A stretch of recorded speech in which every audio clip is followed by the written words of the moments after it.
so much trash about the 10th and 11th and 12th guy on the NBA roster. They will bust. You suck, Scal.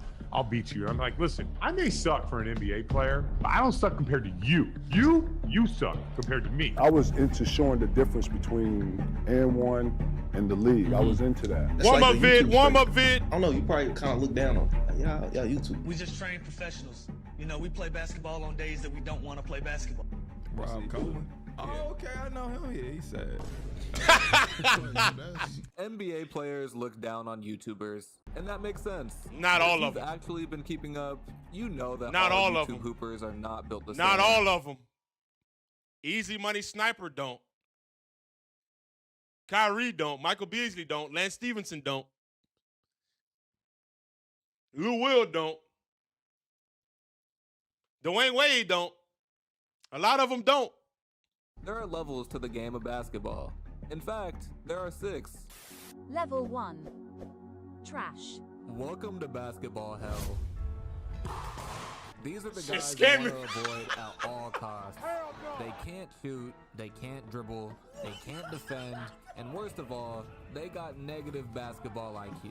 If one of these dudes end up on your team, congratulations, you're basically playing 4-on-5. You might watch these guys because they're funny, or because they make entertaining content, but no one seriously thinks they can hoop.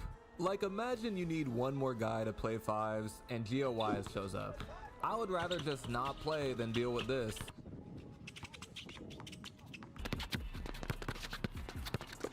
No way. Level 2. LA Fitness role players. Now we're climbing out of rock bottom. LA Fitness role players are at least serviceable. At this level, you unlock simple moves like posting up, getting in a defensive stance, and even the occasional wide open 3. A perfect example of a level 2 player is Cash Nasty. Can he grab a couple boards a game and set some hard screens? Yes. Does he have more than 2 moves in his bag? No. This is a great video. Oh my God. At the high end of this level, you have guys like Jesser and Ray, who probably would be taken more seriously if they dedicated themselves to the game. But Jesser is going to be playing an intelligent game. He's not going to take any bad shots. Wow. That is smooth. That was smooth. Level 3. LA Fitness stars. Level 3 guys can be controversial. On the one hand, there's a big jump from level 2 guys to level 3 guys. LA Fitness stars do at least want the ball. When they get hot, they might even win you a game on their own. And if you watch their highlights, you might even catch yourself saying, why isn't this guy in the league? I ain't gonna lie. I may not like you, but that was filthy. I may not like you, but that was filthy.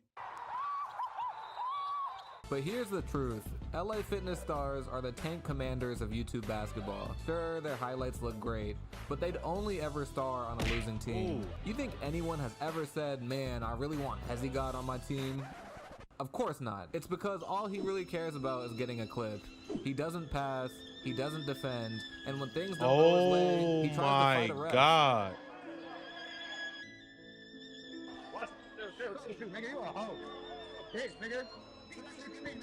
Julian Newman is just like Hezigod, but smaller and less skilled. Bro, that's the offense. On my mama, that's the offense.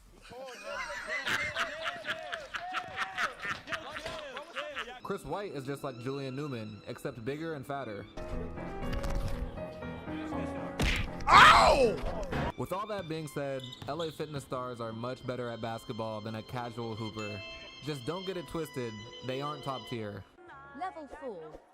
YouTube All-Stars. Now we're getting into respectable hoopers. No. Dev ain't no YouTube All-Star, nigga. Oh, no. Hey, you tweaking, player. No, hey, listen. You should have had me, Cell, and Tristan Jazz right there. Devinthelab is not a YouTube All-Star. Whoa, you bugging right here, Hoop Prospects. Territory. YouTube All-Stars almost all could have been serious basketball players, but chose to go the content route instead. Some of these guys are more known as trick shot dudes, or shoe reviewers, or even commentators. But make no mistake about it, these dudes can really hoop.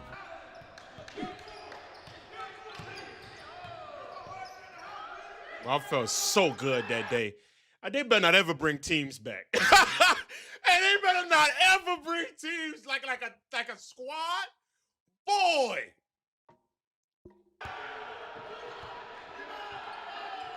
Most Tier 4 guys have the talent to be in one of the top 2 levels.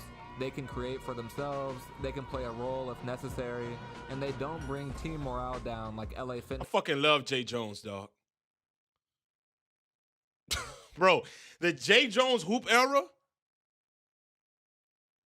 just, bro, like Kick Genius, that era, bro.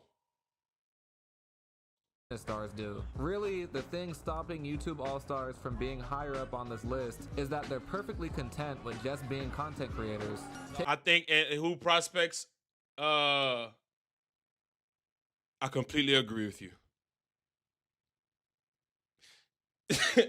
I completely agree with you. Take a guy like Marcellus Howard. Most people know Cell as just a commentator on the next chapter. But I think once you find a niche, man, once you find the niche within basketball and within this space, you kind of just want to like nurse that niche. You really just want to nurse that niche and become the best person you could be within that niche, man. And once you continue to grow in that niche, it's just, you just start loving it, bro. Like, you know what I'm saying? A lot of people think I just went to TNC after the 1v1 era. No, bro, like, here's what happened. I lost to Cam. Right after I lost to Cam, I told Ball is Life to fly me to A Millie, to Orlando, because I just want to do content with A Millie. And I flew out to A Millie, and, you know what I'm saying, we organically just pulled up to Warzone. And then we started commentating. Scotty messed with it heavy. And then he was like, bro, y'all come out to this event. Bro, y'all come out to this event. Bro, y'all come out to this event. And we just started commentating organically. Like that, like I just flew out to A Millie for content. Me, Millie, and Nas, we worked out with Nas because he had the big 3 coming up. Like, we just organically started commentating. That wasn't even planned, bro. That wasn't like, yo, no, that wasn't like that. Y'all swear. And then we was like, yo, hey, Cell, we need the full ABC crew here. Boom. Like, that's what happened, bro. Like, and then I got into that niche, and I loved that niche so much. And it allowed me to be a part of everything, you know what I'm saying, without having all that extra shit going on, that I was like, bro, I'm about to really take this analyst lane seriously. I'm about to really take this analyst lane up a notch. As a result, I started interviewing players. I started giving predictions on games. I started doing a whole bunch of things. Like, that's what really happened.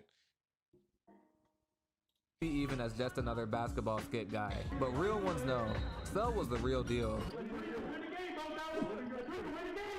Cell, different. However, it's no coincidence that most of these guys got their start in the early days of YouTube, back when there wasn't that much competition in the space. I'd compare YouTube basketball in 2010 to the NBA in the 60s and the 70s. Oh, man. These guys are good, the game has evolved, and what made someone stand out back then simply wouldn't cut it nowadays. And of course, there's gonna be unks who argue in the comments that Devin Williams deserves to be in the top tier. He do! You bugging! I don't care what you talking about. I don't care what you talking about. Dev deserves to be a niche. Listen, Dev deserves to be. I've played against Dev.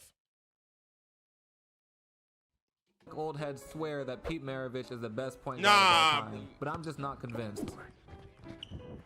Oh, I'm not gonna lie. You sound like a hater. Hey, you sound like a hater right now. Bro, we all grew up on Dev. We all grew up on Dev, bro.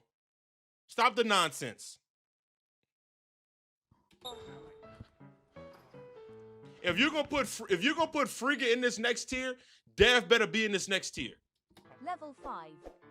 Hooper Hooper. Dev needs to be in this tier. Dev needs to be in this tier.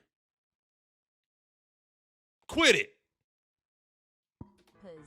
Level 5 guys are a serious problem. For them, it's not just about highlights. These guys take the game seriously.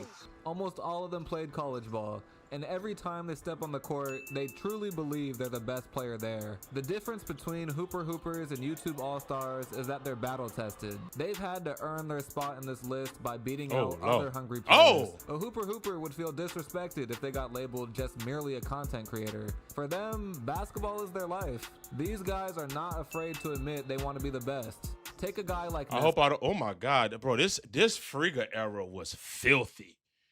Oh, this Frigga era was on bullshit. Guys are not afraid to admit they want to be the best. Take a guy like Nesco. The man literally got shot 10 times last year. Instead of quitting, he's doubled down and is now one of the best players on Ball's life. I'm not gonna lie, I would classify Michel Tristan Jazz right at 80. And I would classify these hoopers at like a 86, 87. Like, I think Ness is like filthy. I think Ness and Moon might be a little above that. Guys like Uncle Scoob and Moon are damn near street ball legends at this point. Their games are unorthodox, their moves are unpredictable, and yet somehow they always find a way to win. This is an amazing video. Oh my Lord. At this level, the line between YouTube Hooper and pro basketball players trash for not dunking that. These guys have sponsorships, are constantly pushing horrific sports betting ads, and fans start opening up to the idea of paying these dudes to play. However, despite their success, these guys are not taken seriously by NBA players. Why? Because whoa, yes they are. Who prospects? I gotta disagree. they've been playing in the amateur space for so long that it's like they're playing a totally separate game than NBA guys. They carry or travel on every other possession, they have horrible shot selection, and worst of all, they can't play clean defense to save their life. Fair. Ty Lawson game was just embarrassing. Fair. Fouled on almost every drive. Until I will argue that Tate plays very clean defense, but that's fair. Don't expect that's fair. Guys to be taken seriously. That's fair. Level 6. Go play overseas. Yeah. Level 6 guys have elevated beyond YouTube fame. Even people who don't follow park runs know their names. These are the players competing overseas in leagues like the Big Three, and sometimes even catching the attention of NBA players. If you don't take them seriously, you'll end up like Denzel Valentine. Fair. This is very fair. Excuse that. This is fair. Come down, get a bump, step back, mid-range, bottoms. Again, this is after, you know, talking and I done hit a couple shots, and now, you know. This is fair. I'm feeling this is a good video. These players have both the skill and the physicality of real pros. They reject the label of YouTube hooper. You got hit with that copyright, didn't you, Hoop Prospects? And they play with a constant chip on their shoulder. The face of this level is Nas, who's arguably put YouTube basketball on the map. Oh, my God. Hey.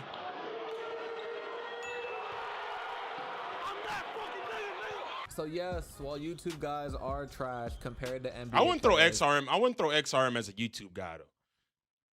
I wouldn't throw XRM as a YouTube guy. They can still be pretty good. This is a great video. In fact, I'm pretty sure that some YouTube guys would beat a lot of NBA players in ones. Does that mean that 1v1s aren't real basketball? Watch this video to find out. This is a great video, Hoop Prospects. It makes me want to double back and watch this video. It makes me want to double back and watch this video and make it all one video. This is a great video. I completely agree with mostly everything you said except for Devin Williams. I think Devin Williams is with that Scoob category. And I think Scoob could low-key be in that top-tier category. I think Scoob could low-key be in that top-tier category. I think Ness can also be in that top-tier category. I think ISO Tate could low-key be in that top-tier category. I think that level right below is probably Cam So Smooth. Until he plays the top 5 guy, and then if he shows improves, I think so. I think Day is in that 4 category. I think Frigga is in that category, right below that S tier category. I think give me some more guys, man. Give me some more guys. But other than that, man, this is a great video, Poop Prospects, man. Really, really good video. Really good video. But I'm now. You wanna play ones? You wanna play ones? What the fuck is this? Play you for it. I ain't gonna lie. Watch your mouth. You know what I'm saying? Watch your mouth. I don't care who you are. One game, one-on-one. What? 5-on-5 game, he good. 1-on-1, I'm undefeated, never lost. It's respectable. 1-on-1? Yeah, that's really good. Dude, I would hate to play with this guy. Yeah. He dribble, and then shoots a step back three. You know, but I wish I could just run, and with 7 feet and run and just dunk. Like that takes no skill at all. No one in practice can guard me, so it's really nothing. We can put the camera on him too. I'm a team basketball player, man. It's not a one-on-one sport. If I was in my prime, who would I want to play one-on-one? That list is very long. A one-on-one is not a joke. Like, you gotta be ready. It's like boxing. I don't care what age, what weight, it don't matter. Everybody in this gym know that I am the king one-on-one. There's a real divide in basketball right now, and it's not just among fans, it's among NBA players too. What does it mean to be a good basketball player? Well, it depends who you ask. One side says you need a bag. The other says you need to know how to play the game the right way. Who's right? It's a difference though. In what way? Steph got a skill. Steph have skills. He's so a it's skilled, athleticism, you saying? He's a skilled player. Right. Giannis has not a skill. And his skill is transition open, which is, you know, you're doing something great, so keep doing it. But Steph has he got a bag. Because everyone now, it's a narrative of this thing called, I have a bag. Or he doesn't have a bag. It bothers the fuck out of me. I've been thinking about this question for a while. I grew up in California, and back in high school, me and my friends used to debate one thing all the time.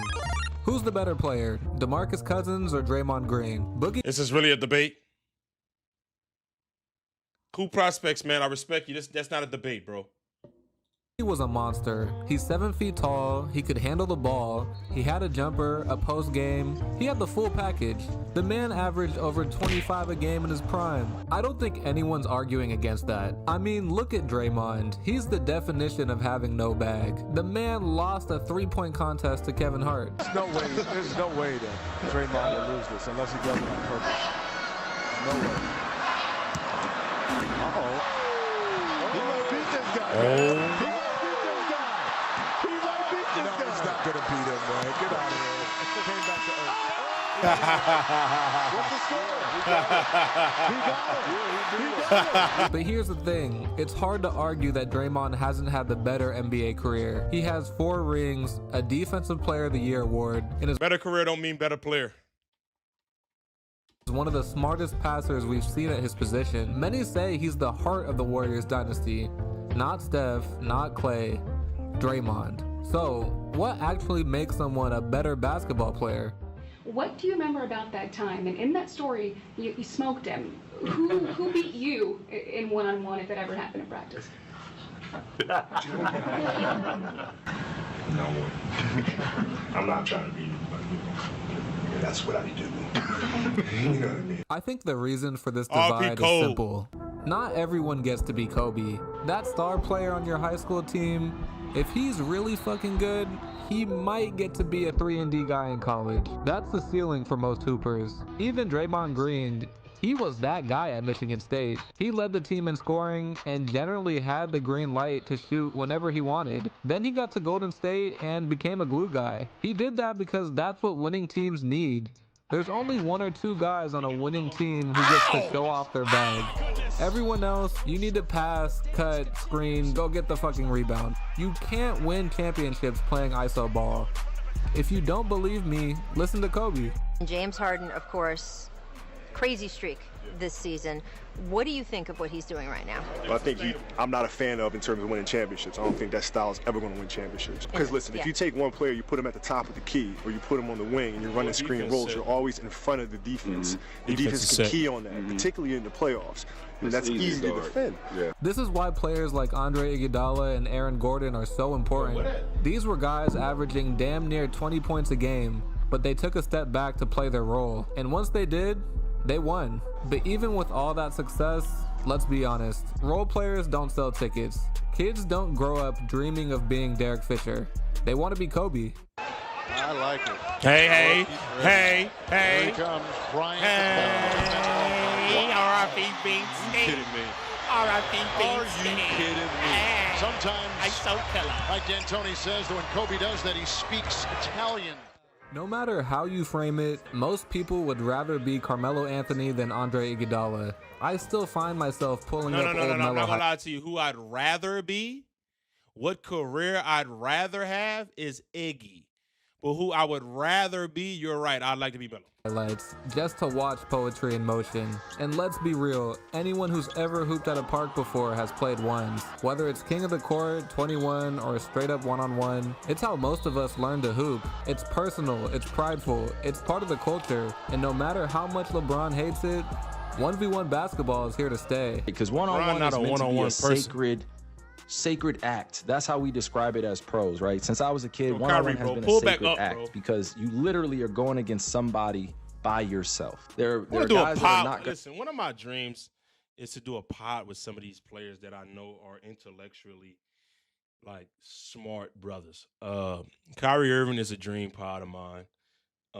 Believe it or not, Bron is a dream. Like although I don't agree with Bron about the one-on-one thing, Bron is a dream pod of mine. Russ. Who's some other deep NBA brothers? Can't think of off the top of my head.